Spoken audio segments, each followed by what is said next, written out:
Hello, I am Shweta. I am fashion designer and pattern making coach.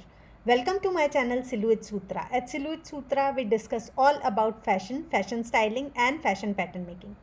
Today, at the fourth episode of pattern making series, we are going to discuss little more about fabrics and garment anatomy. So, without further ado, let's get started.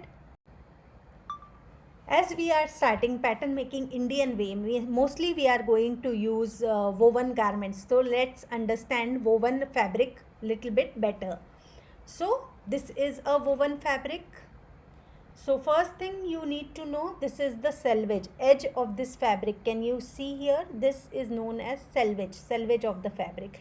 Width of the fabric is fixed. So in any fabric we have two selvage on both sides, and fabrics comes in 36, 44, 48, 58 inch width. 60 inch also we get fabric width. So this edge of the fabric is known as selvage. Whenever we measure fabric alongside this line, this is known as lengthwise fabric. Whenever we are measuring this way, selvage to selvage, it is widthwise fabric. So stretch is minimal in lengthwise fabric. You can see very less stretch. When we are taking widthwise, we have little stretch. And the third thing is bias. Here we will get maximum stretch. So traditionally we take all our lengthwise.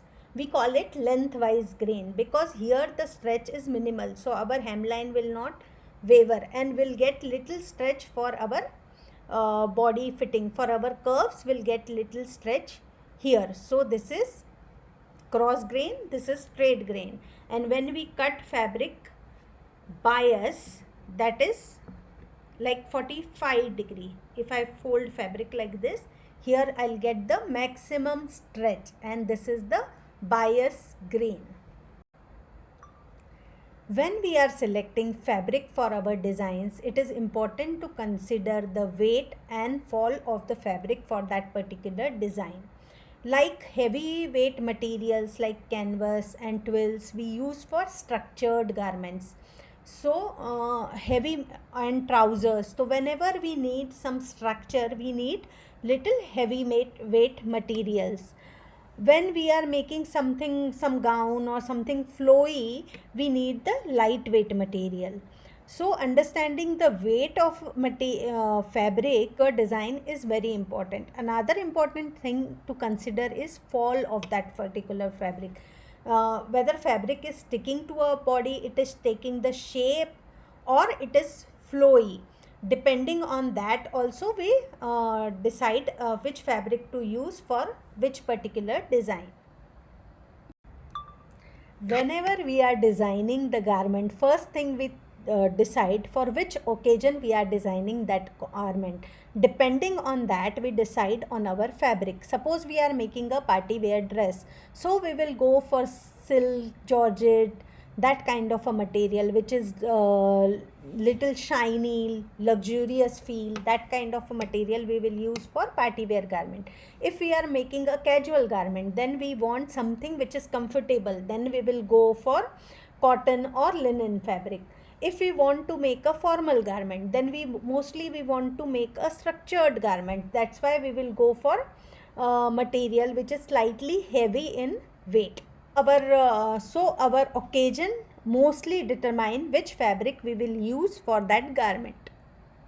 Different fabrics have their own qualities. Depending on our requirement and occasion, which we decide which fabric we use for particular design. Let's discuss little bit about some simple fabric. Like natural fabrics, they are breathable, they are soft on skin. Their feel is very good as compared to man-made fabrics. These are the advantages of natural fibers over man-made fibers. But man-made fibers also have their advantages. They are very easy to handle, easy to carry. They never lose their colors. They are very cheap. So these are the advantages. Like if we are making a sportswear garment, mostly we use nylon and polyester because it is very easy to use, easy to handle. On the another way, Cotton is very versatile material which comes in different weights, from mulmal to canvas. So it provide us wide variety of fabric options which we can use in our design. So all the fabrics are good. Depending on what we need, we should pick our fabrics. This is for now. See you in the next video.